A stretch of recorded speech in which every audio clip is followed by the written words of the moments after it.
said, my name is Victoria Wright. I'm a senior certification officer. So I guess a show of hands of everybody who's already certified with us.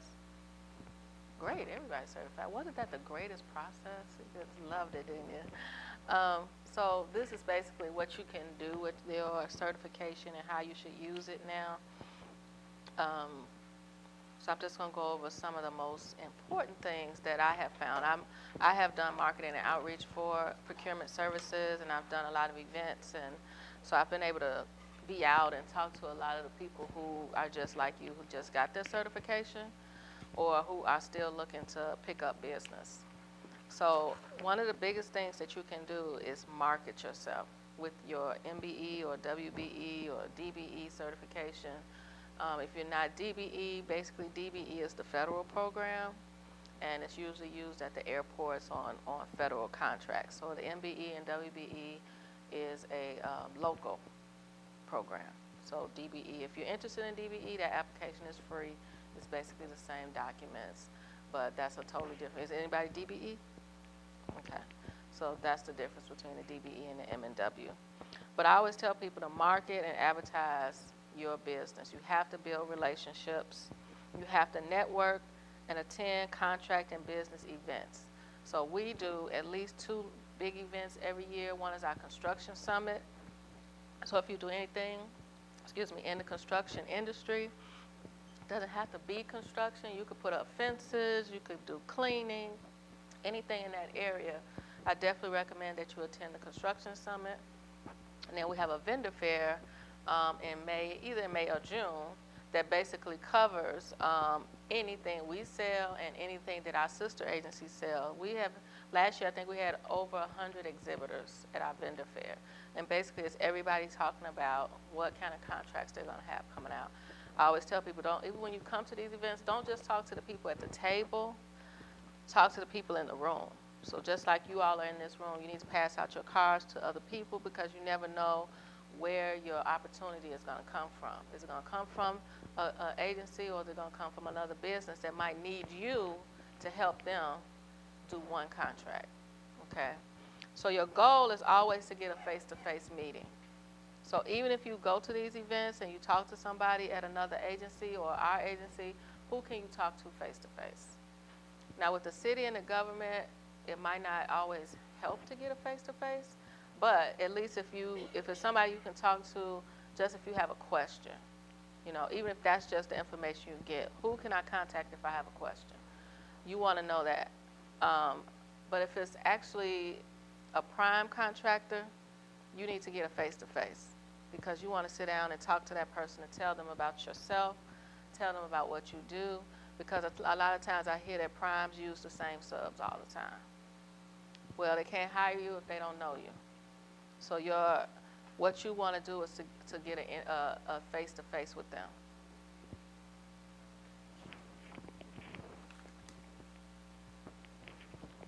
This has been one, I try to tell people this one all the time.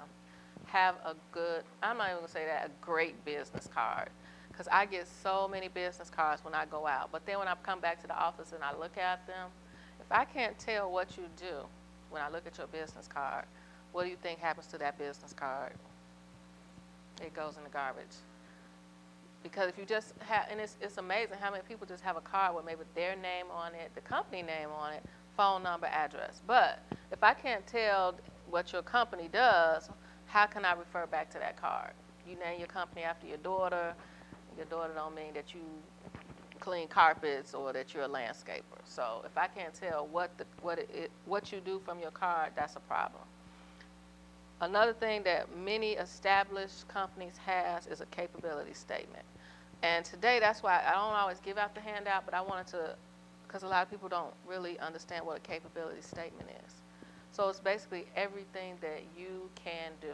You can Google it to get different ideas of what you want your capability statement to look like. So I just put a picture on the handout and a little definition of what a capability statement is, a brief 1 or 2 pages to the point and specifically related to the individual agency's needs or basically what you do.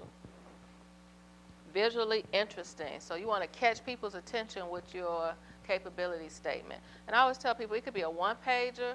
If you have been in business 20 years and you got a lot of good pictures or something, it could be a book, like a small book that you create on your own. You could create it at home, take it to Staples and let them print it out in color, you know, glossy paper.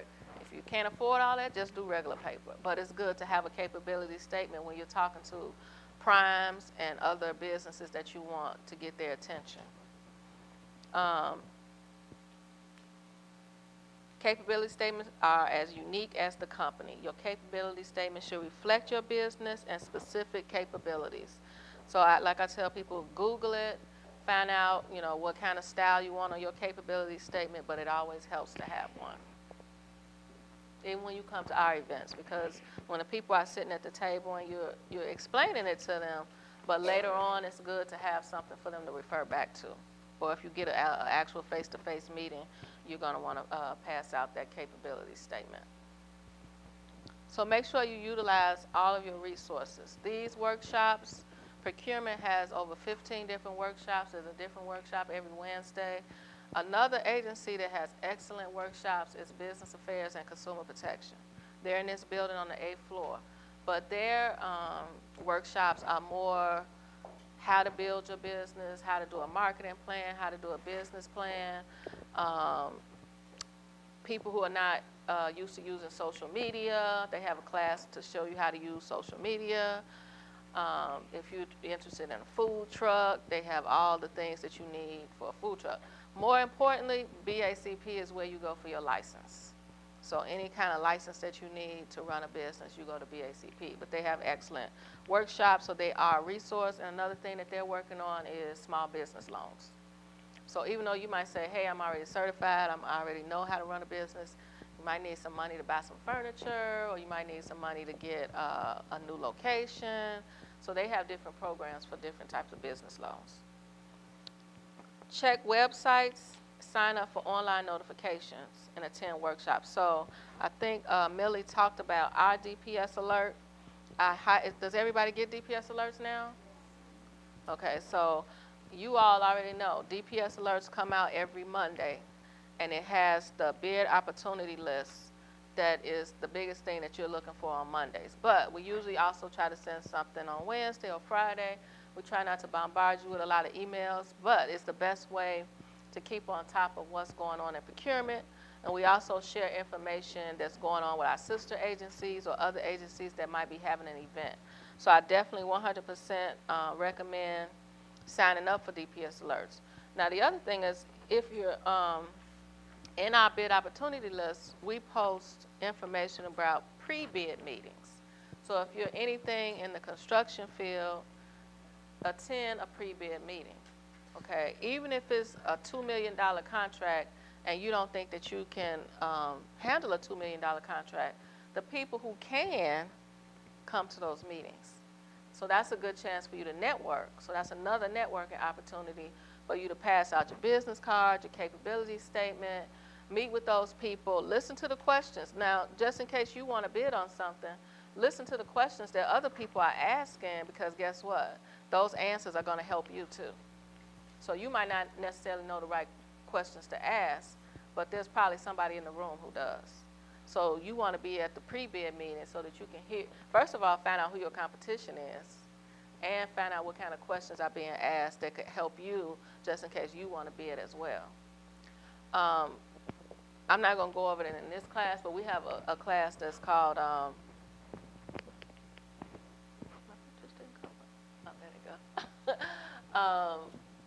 how to navigate the DPS website. So on how to navigate the DPS website, we also have information about the bid takeout list.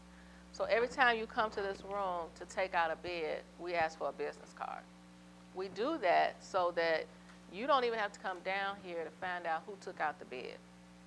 So before you bid, you can use that, one, to find out who your competition is, or two, to say, I didn't know there were 10 companies that were possibly going to take out this bid. You might want to contact one of those companies to find out, is there any work you can do for them. Every time there's a pre-bid, every time there's a bid takeout list, and it's on our website. So if you can get to the bid takeout list, that's your end to call people to find out is there anything you can do for them work-wise. So, you could find out, do they need somebody as a sub? Is there anything you all can collaborate on? You could say, hey, I saw that you took out the bid. Are you going to bid? Is there any way we can work together? Okay, so that's why I said always try to make sure that you take advantage of all your resources. The workshop schedule, and I'm assuming since you're here, everybody knows about the DPS workshop schedule, and the buy-in plan. So the buy-in plan is basically a 12-month forecast of all the contracts that are going to come out. Okay, this changes quarterly. So, and it'll be in a DPS alert. So that when the new one is ready, because I think we're working on a new one right now, it'll go out in the DPS alert. So you can get it electronically, or if you want to come down, you can get a hard copy. But the most important thing is this is the City of Chicago's contracts, as well as all the other agencies that are here on the right-hand side of the book. So you have CHA, you have the Park District, Public Schools, CTA, City Colleges, all of these listed. But the thing I want you to remember is that sometimes people get confused with CTA and Chicago Park District and think that we, the City of Chicago, we handle their contracts. We do not. They handle, just because it has Chicago in the title, does not mean that we handle their procurement. They all have their own procurement process. That's another thing you need to know. You need to find out everybody's different procurement process. It might seem like a drag, but you have to figure out which ones are important to you. So if you don't do anything that the Park District might need, then you don't need to know their process. But if you're looking at the Park District, CTA, city colleges, and that's another agency that a lot of people forget, is the colleges.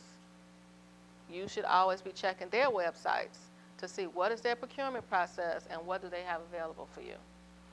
Don't forget about University of Chicago, DePaul, all these universities in the city, Columbia College. All these colleges, they buy stuff. So it might be something that you could sell them. But we don't, when you're looking for contracts, you don't always think about those types of places. Walgreens, CVS Pharmacy, all of these places, most of them have diversity programs. So they have to sell some percentage to, or do contracts with diverse companies. So don't sell yourself short and only go for city or county or, state. Okay, so you should look for all of that. But in this book, basically it's telling you the value of the contract and the anticipated add date, but it could always move. So it might tell you that it's coming out in the first quarter of 2017, and it doesn't. It could get pushed back. But at least when you know something is coming, you could be anticipating it, making sure you're looking for it in the bid opportunity list. If it gives you the department, you can call that department. Call and just say, even if you just call a general number and say, can I speak to somebody in contracts? And you say, hey, I saw that you all were supposed to have something for fuel service in the first quarter of 2017. Is it coming out? Or it was supposed to come out in the third quarter 2016, but it didn't. Is it still coming out?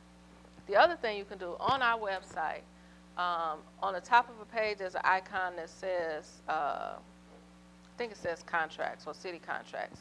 You can always do a search to find out who already has the contract. So you can look at the documents, you can find out what they bidded, and you can find out when their contract is ending. So that's another reason why I definitely recommend the How to Navigate the DPS website workshop. I teach that class too, but because we're not actually pulling up the website today, but you can find that. There's an icon at the top of the page. So even if you don't know the company name that has the contract, if you do painting and you just put in a description of painting, everybody who has a painting contract, their name will come up. So you can actually see what their contract is for right now and when it ends. How much it's for? What did they bid?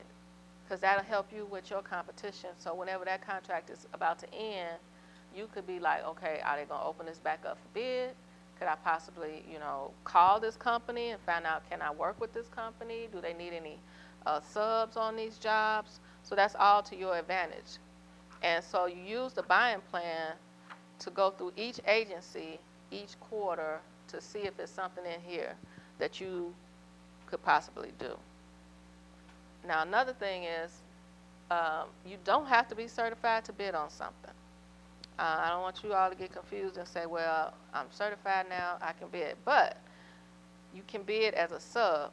So I always tell people, if it's a small contract that's $10,000, and you say I can handle a $10,000 contract, you're the prime then. You don't have to be a sub. But if it's a $10 million contract and you're like, I can't handle a $10 million contract alone, that's when your certification is needed to be a sub. Okay? So if you're a trucking company and you say, I have 20 trucks and it's a $50,000 job, I can do that alone. So then you would be considered the prime. Okay? I know a lot of people get confused thinking they cannot bid on anything unless they're certified, but you can. So I'm giving out this information. These are our sister agencies. And that's another reason why I wanted to give out the handout, because a lot of times people are scribbling trying to get these phone numbers. So you have the phone number now in the PowerPoint. But another way to get to these agencies is on our website. So on the right-hand side of the page, on the DPS website, there are links for all of these departments. And our link takes you directly to their procurement site. Okay? So you don't have to try to find it. But I tell people the secret to finding a procurement page, because like I don't have University of Chicago up here or University of Illinois, if you just do www.universityofillinois.com/procurement, you'll get to their page. Basically any company /procurement, you'll get to, if they have a procurement page. If they don't have a procurement page, then you're not going to find anything. But most of the time, if you just do the / and procurement, it'll take you to a company's procurement page. So you have the phone numbers here, and the websites are on our page that if you just want to click to it, then you can get to it faster. And you can find out what they actually have up for bid.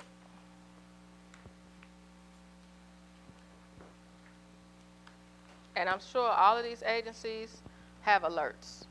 So I always recommend that, that you sign up for their alerts just like you sign up for the City of Chicago alerts.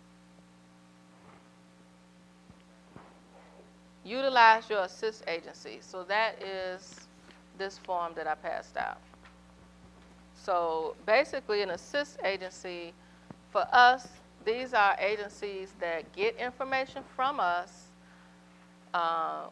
We utilize them for small business assistance. Some of them are better than others. And basically all an assist agency usually is a chamber of commerce. So most neighborhoods have a chamber of commerce. So these are the ones that do work with us. They come to our meetings, they come to our events. And basically, so in our How to Become Certified class, we tell people if you haven't become certified yet, go to an assist agency because they'll help you. Now, some of them want you to be a member, so there might be a membership fee. I can't tell you how much it is. Some of them are $25, some might be more than that. But some of them are better than others, and they offer more. So some of them have actual workshops at their locations. Some of them have inside information of like when contracts are coming out. They can tell, they have meetings where they might have University of Chicago come to their meeting so that they can talk to small businesses about what contracts are coming out. They might have procurement services come out. They might have Metropolitan Water Reclamation come out. So those are the type of resources that you can get from an assist agency. Plus, some of them help with grant money or money to start a business. They're basically a chamber of commerce because they want to help you grow, because then that helps their neighborhood grow. So I do recommend assist agencies.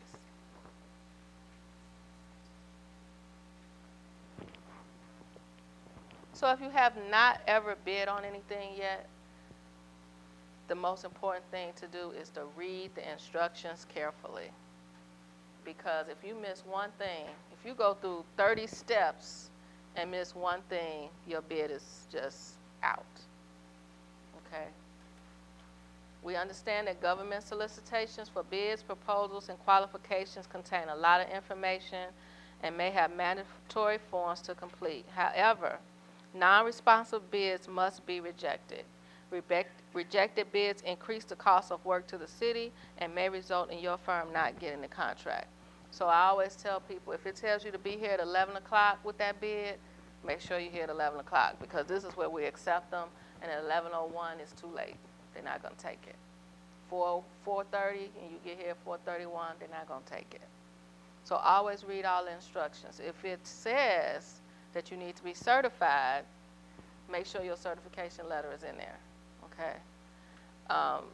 You don't want to be considered non-qualified just because you forgot one thing in that bid. So read the instructions before you actually start filling out the information that you have to submit, okay? Have all your facts right. The telephone number and email address of the procurement staff assigned to your solicitation is listed in the bid opportunity list. Always refer to this person with questions. So that's the document that I just said comes out every Monday. And on each bid, there's a procurement specialist. So that's the person in our department that you can call if you have questions. So if you have questions before the bid comes out, you should call that person. They can't give you the answers, of course. They can't tell you exactly what to say, but they can give you general information about that bid. And then when this is electronically, I think it actually gives you their phone number. So if you click on a name, I think it actually gives you their phone number. But you can always call the 744-4900 number. That's procurement's general line. Make sure you know when the solicitation is due. The date and time is important. Missing information can disqualify your bid. A missing signature, a math error, or the failure to complete all documents can be cause for a rejected bid. So if it's your first time, if you need assistance, go to an assist agency. But make sure you read all the directions so that you know exactly what it is that you need to submit.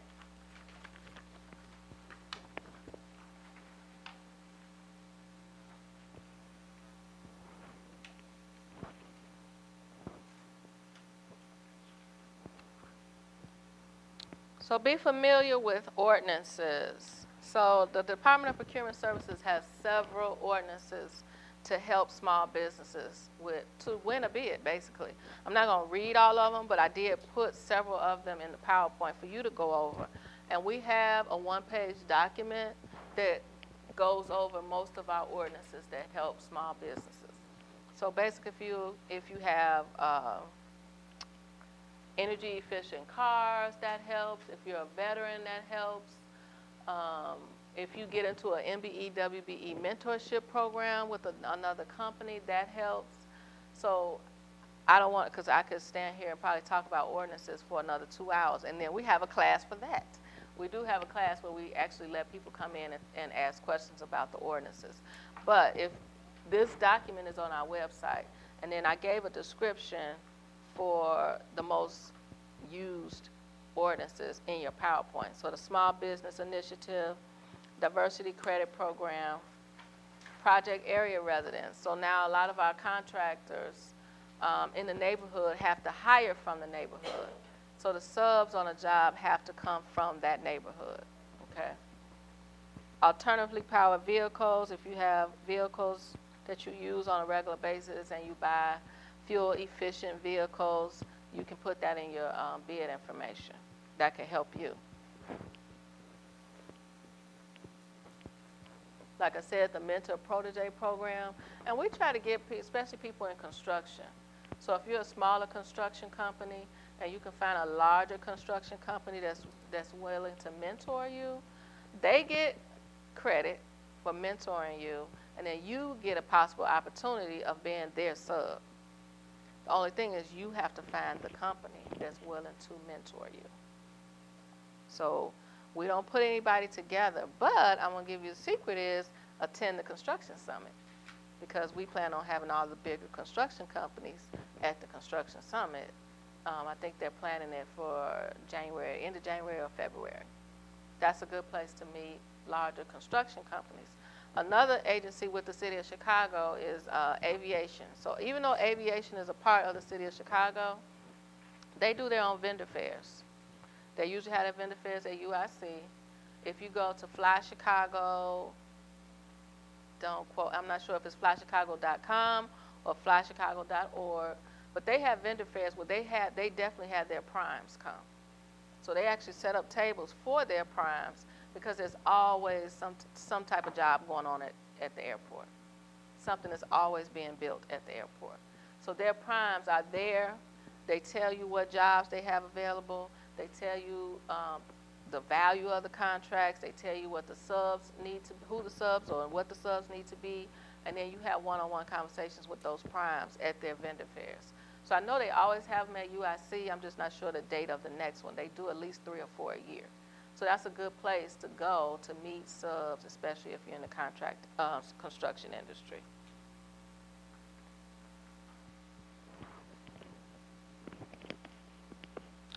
So I am going to take questions now, and this is basically just saying that we're on Facebook, we're on Twitter, YouTube, and actually, for those of you who weren't here, these classes are now being live streamed to YouTube and they're recorded to YouTube. So if it's a class you missed, you can always just go back and listen to the class on YouTube. The benefit of coming to the class, you get to ask your questions. So you can always go back and listen to a class later if you thought you missed something. So I'll take a question.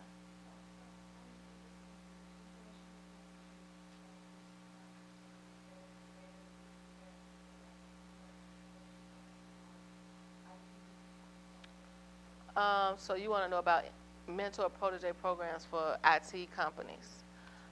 I don't know if we have a mentor protege specifically for that, but one thing we do have for IT is target market. So do you get DPS alerts? So in the DPS alerts, sometimes they go target market, and are you already certified? So it'll be something specifically for MBE, WBE in the IT field.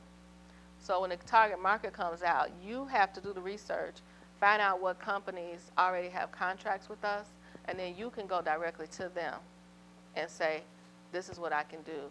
So like I just said with the searching who already has a contract, that's your best bet. Are you a smaller company? Yeah, I would try to find out what company, because we have several companies who already have contracts. So I would, well, not necessarily after, but you never know what they have coming up. So they might go to the buying plan and see something that they want to bid on. If you've already made a connection with them, sat down, had a face-to-face, then you can let them know what it is that you're capable of doing, so that when a contract does come up, you could you could possibly coordinate or collaborate with them.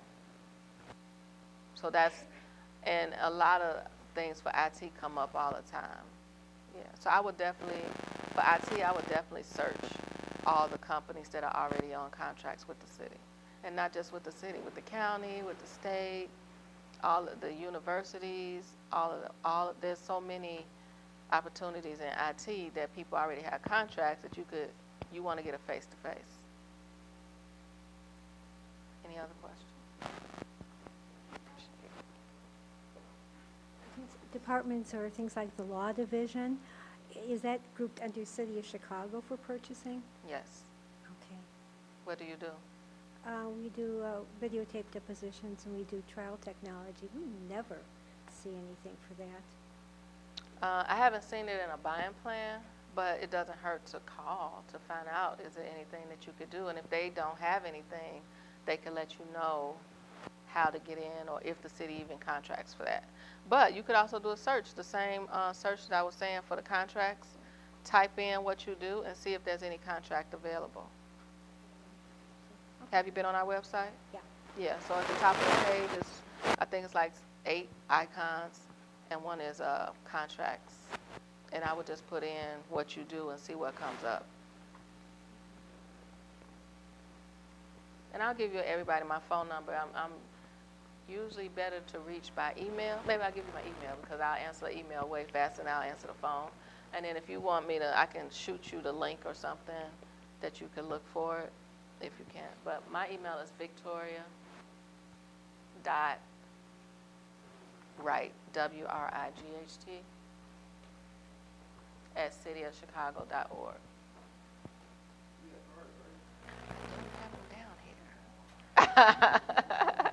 I don't. I probably have one. This one is in here. Victoria, Victoria, dot Wright, W-R-I-G-H-T, at cityofchicago.org.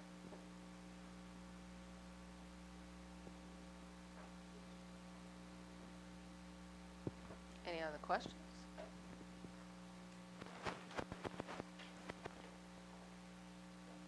My name is Mary Lestraps. In my consulting company, we do primarily human resource consulting as well as project management business consulting.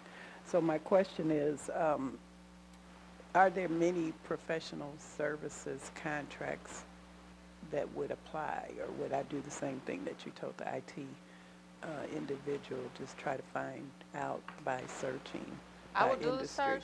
Now, the only thing is, with the city, we basically have our own HR In-house, division right. that does everything. Mhm. For you, I wouldn't stay with just trying to do HR for the agencies. I would try the construction companies because they don't have their own HR, you Right. know. Yeah, hiring or doing their payroll or projects. Yeah, don't limit yourself to just trying to do it for us, because most of the larger agencies have inside HR. Same with the law department. So we don't contract out for our law issues because we have a whole law department that does that. So yeah, I would try smaller companies who don't necessarily already have their HR or their payroll or their project management set up. Yeah. So even if you attended different vendor fairs, I wouldn't just, like I said, you wouldn't just want to talk to the people at the exhibitor table. You would want to talk to the people in the room. So if it's a smaller company who may not, know how to set up the software for payroll or how to set up for hiring, interviewing, stuff like that. So that's why, and then that would be good for you to have a capability statement. Yeah, so that you can tell people, this is what I could do for you as a contractor. You don't have to work for that company. You could be contracted out to do that for them. But you could do the search too online. I mean, depending on what you do, you could do the search on our website and the search on all those sister agencies that were on there. I would see if they have contracts for that type of work. If you do training, if you do different type of training, then you could market yourself for that. For the recertification process, my understanding is electronically now. Yes. Is there an avenue for like even submission for bids? Well, I would like to for me, or do I have to do it myself? So, when did you recertify? Last year? This year? Okay, so you won't have to do a recertification. It was last year. It was, 2015? Well, if you were one of the last ones to do a hard copy, it must have been 2015, but you won't have to do a recert until 2020 if you got the no change affidavit. So no change affidavits do have to be done online. It's way better because you don't have to hand in a copy, papers and everything. Everything is done online. So that's for all of you. You have to do your no change affidavit online. We don't remind you. So please keep up with your letters. The dates that your no change affidavit is on your letter. Your recertification is 5 years from the date that you got certified. You do have to pay the $250 again when you do the recert. But yeah, you should already be in the system.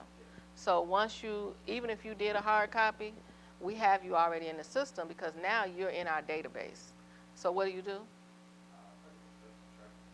Okay, so like if somebody decided they wanted to come to our website to look for somebody who did traffic control, your name would pop up because that should be one of your NAICS codes. Right, so you're in the system. All you would have to do is go in there, put your username and password.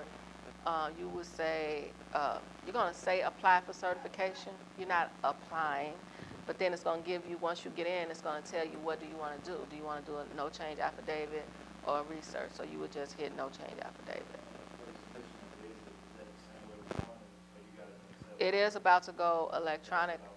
It's called e-procurement, but it's not out and on the street today. Yes, we are going. I think it's a handout on the table already about e-procurement, but that's still going to be easier for you and for us because everything will be electronic. Nobody can say, "Oh, I lost your documents."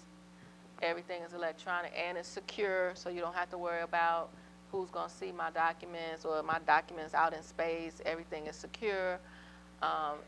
That's the whole thing of the whole online process, because we had files that could fill this room, the next room, the next room. So now everything is electronic.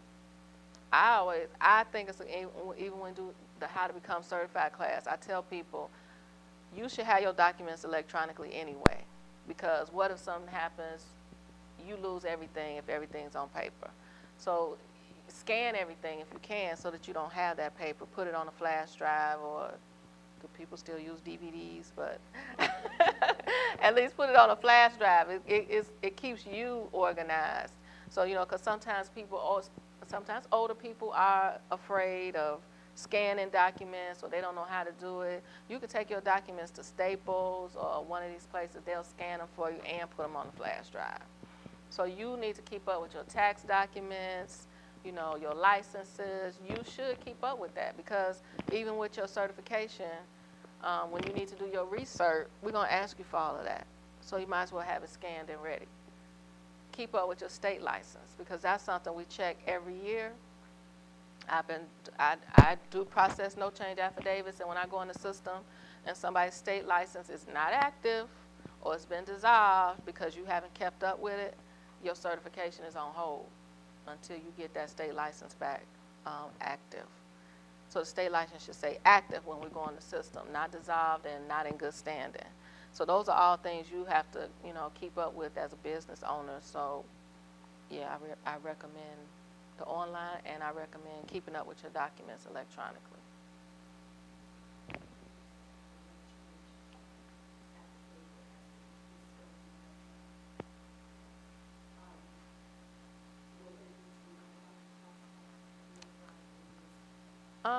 I think a DBE, there's a sworn affidavit that has to be notarized, but I don't think there's anything that has to be notarized on the M&W, because actually on the M&W, if you don't have any changes, then you usually don't have much to submit. If we don't even ask for the taxes on the no change affidavit, we ask for your gross receipts.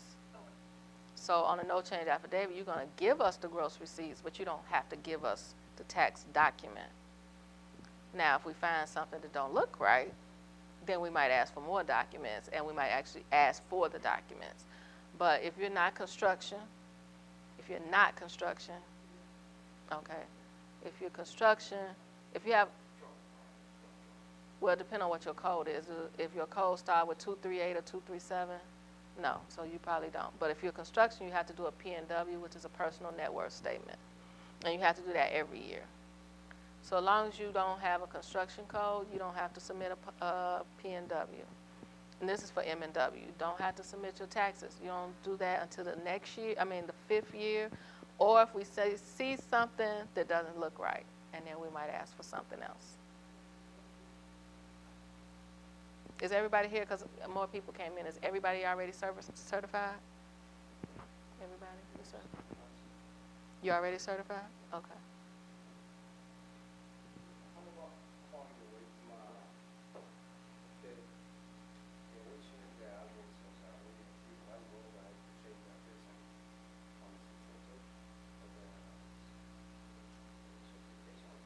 He wants.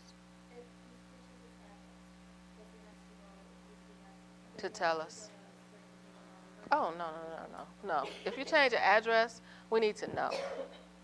And if it's close to the time that you're gonna do a no change affidavit, you can wait.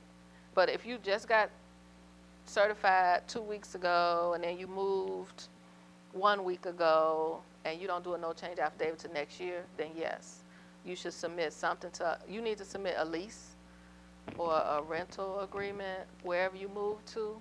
You need to submit that to us. But you could send it electronically, or you could send that in the mail. We prefer everything electronic. You just go in C2 and just say that you're sending us your new lease or rental agreement.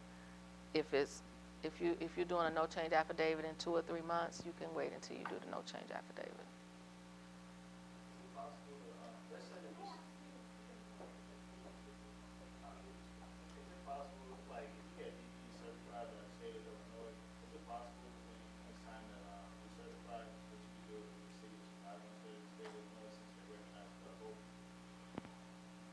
That's a good question. Most people who do their DBE with somebody else, they usually keep it with that agency. Yeah, but I know you guys recognize each other, but We the do. process is somewhat better for me through the city of Chicago than the state because they're coming from Springfield. You know what I mean? As far as schedule and alignment. No, you got your DBE with the state? Yeah. The state is right across the street, the state of Illinois building. They came from Springfield. To check or to do a site visit? Yes. Well, there is an office here, down here, that does DBE right across the street. Now, if they had somebody come from downstate, that was on them. That was because they wanted to have someone from downstate come and do your site visit. That's what I'm saying. I don't even want to put it in their hands anymore. I just figured, since I got my MD through the city of Chicago, I just get my DBE through there as well. Do you have a card? Yeah. Do you have a card? A card, yes. Okay, so before you leave, you can give me your card, and I can find out can a DBE switch to here. Now, we do city-county reciprocal certification, but we don't usually take over DBE from the state or from CTA or from Metro. Once it's not valid anymore, once it's like, that's it, that's my period. Well, the DBE doesn't expire. So you're a DBE until you just decide you don't want to be DBE. So that's the difference with DBE. No change affidavit, suspended. If you don't, Yes. Yeah, well, that's even with the M&W. If you wait too long to do a no change affidavit, we can say that you're ineligible anymore. But even with the DBE, we still give you time. We don't just kick people out because your no change affidavit was due yesterday and you didn't turn it in. It's today. They don't kick you out that fast. But your DBE is not going to expire. I got one more question. Is it a conflict of interest if you have a mentor or appropriate agreement with the state and then one with the city? It's two different companies. No, it's not a conflict. All right, that's- Do you already have? I'm just asking. Oh, okay.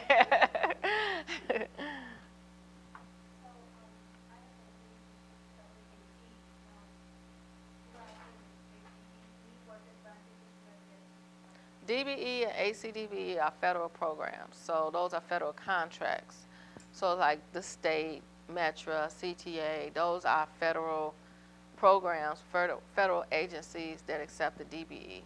M&W are local. Well, that's a local program. So DBE is free to do the application. And for you, for IT, DBE could be beneficial to you.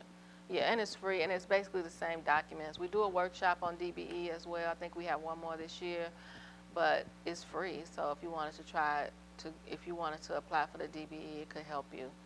The city does DBE, ACDBE, which is the airport. So to work at the airport, you have to be ACDBE certified. And then we do MW and BEPD, which is Business Enterprise for People with Disabilities.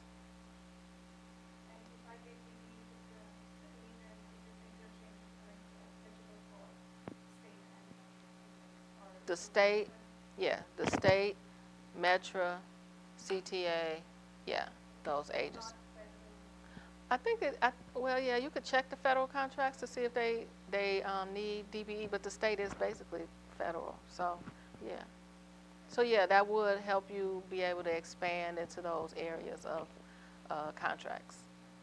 And I always tell people, the city and county are now reciprocal. So you don't have to go to the county now and get your county certification, because if you want to bid on something with the county, then you submit your city letter. Or if you got certified with the county, the city will now accept your county letter. And we're actually trying to like eliminate that, because we do have some people that do still have city and county, but you don't need it anymore. Your letter, your county letter is good with us, and the city letter is good with the county. The city letter is good with almost any agency. If you're trying to go to CTA, CHA, the University of Chicago, all those agencies that are listed, they all accept the MNW from the city of Chicago.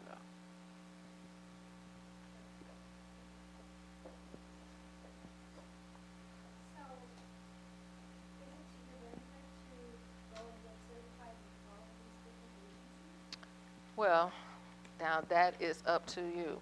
The city and the county is probably the hardest application. The state, I don't think it's as many documents. You still have to pay. I don't know how much it costs. It is as many for the state? More? Yeah. Yeah. So it's just up to you.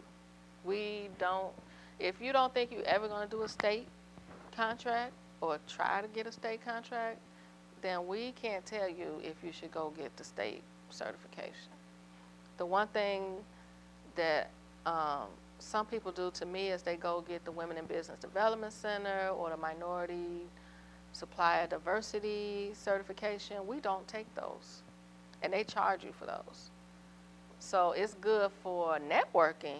Women in Business Development is good for networking. The Minority Council is good for networking, but it's not good for contracts. Nobody's going to accept that certification for a contract. It's good for networking. And I definitely recommend Women in Business Development Center. They're an excellent agency. They have good contacts. They have good classes. And so, the same with the Minority Council, Minority Supplier Diversity Council. Great place, but their certification is not going to help you on a contract. And she had a question over there. DB, no. Federal, the DBE and the ACDB are free. And you can apply through online with us the same way you did with the M&W, but there's no fee for the DBE.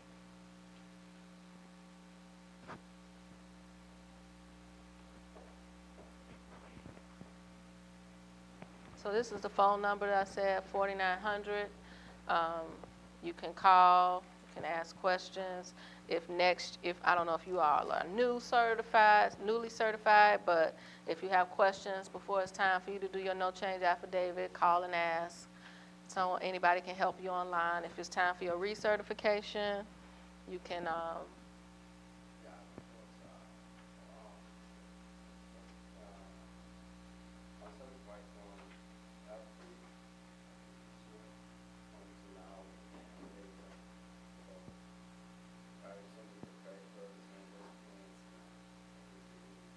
you just did it this year? Yeah, so you don't need to submit anything until next year. Not if you did it this year.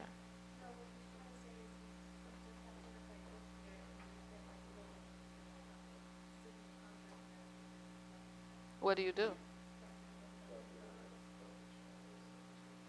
Trucking? And you haven't found anything with the city? So then you need to, like I said, attend those pre-bid meetings.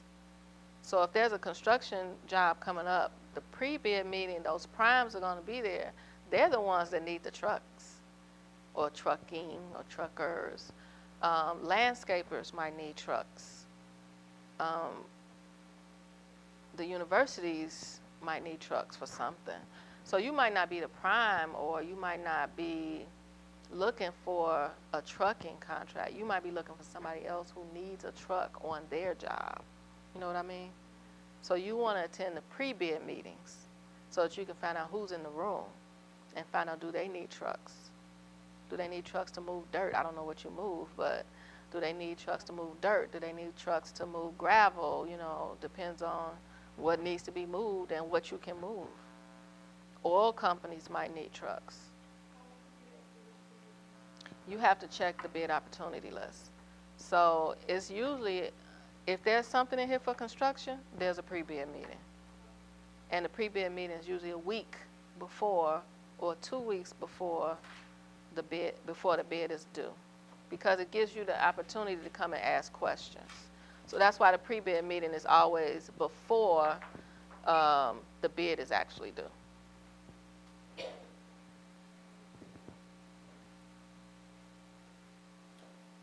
And then you might even want to find out what trucking companies already have a contract.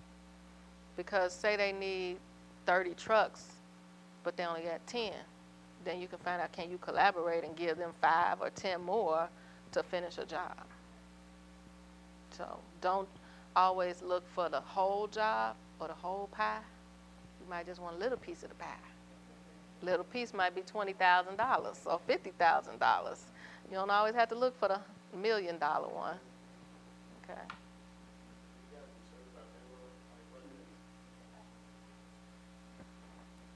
Go ahead.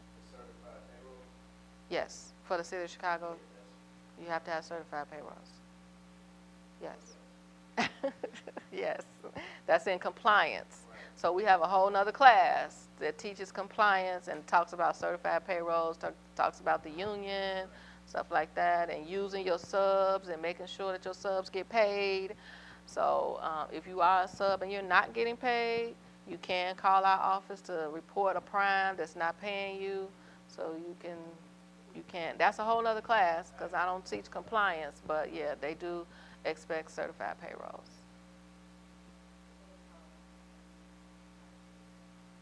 What you mean? So,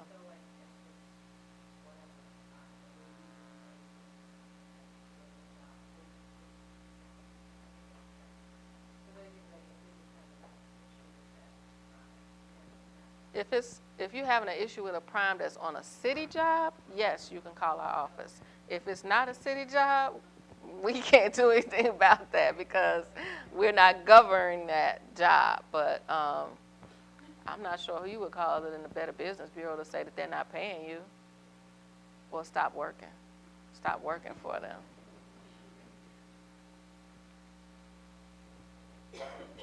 So if there are no other questions, thank you guys for coming, and I definitely recommend that you look for our construction summit coming up in January or February.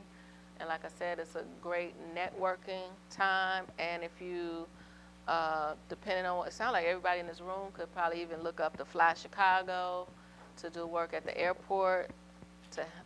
Like I said, those primes are in the room when they do those vendor fairs. So depending on what you do, you might want to come out there.